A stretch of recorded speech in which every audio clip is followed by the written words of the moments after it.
Hello, my dear students. I'm your English teacher, Mrs. Nazgul. Today we will read and discuss one text.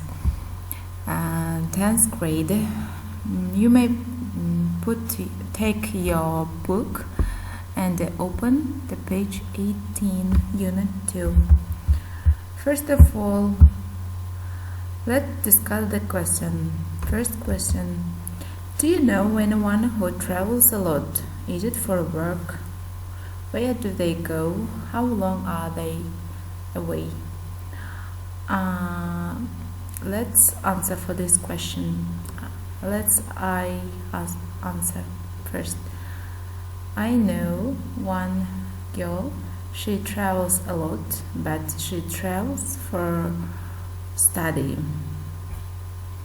And she travels to China, Egypt, and Germany.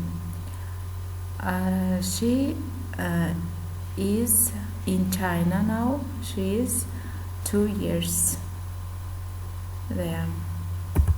Next question. Do you know anyone who has lived or is living in another country? What do they think of it?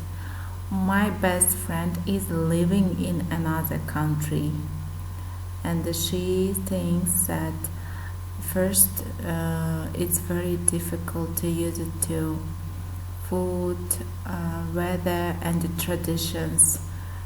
It's very different, she says.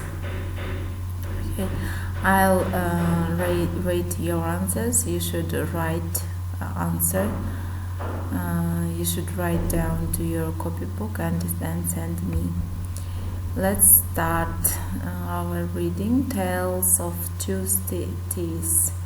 Tales of Two Cities. Most of us have just one home, one job, one lifestyle. But in the 21st century, cheap travel and communication technology have made the world smaller and smaller, so that we can work and live almost anywhere. More and more people have two places they call home. Claire Turner and Joss Langford talk about their two different lives. Today we will read the tales of Claire and Joss. Claire is a girl, Joss is a boy. We will read about them.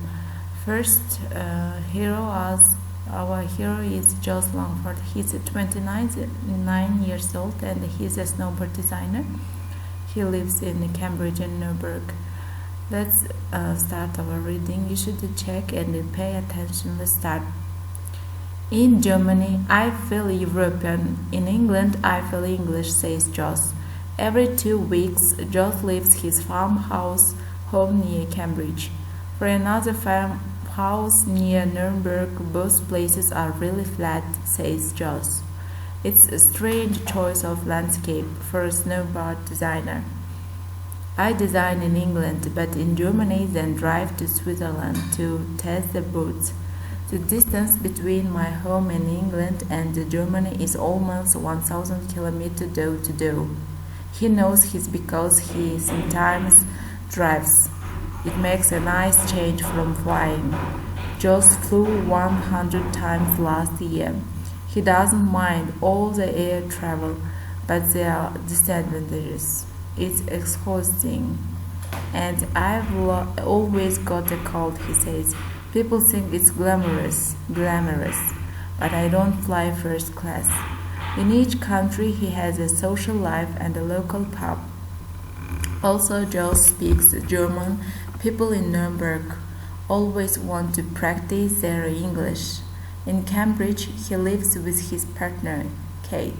She travels a lot in her job too. I call her before bedtime.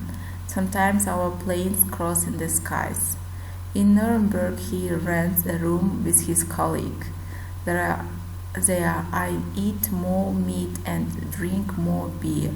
I watch TV because I don't have one at home. I know all the German celebs. I'm not lonely. I have a second home, not a hotel room.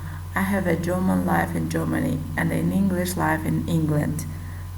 I finished the first tale I've read. You should read too. I think it was so useful. You may read yourself, and you may listen my reading. Then you may practice. Joss Longford.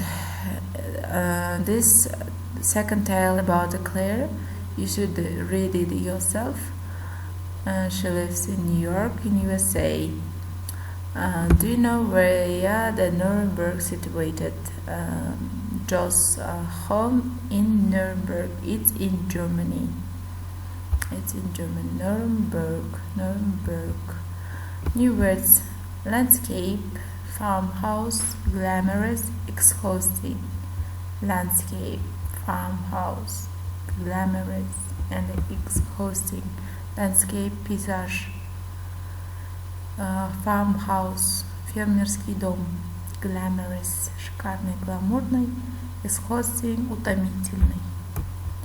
Okay, we finished our reading. I wait your reading to try to read. We have an exercise on page 18 and 19. You should do it. See you, bye.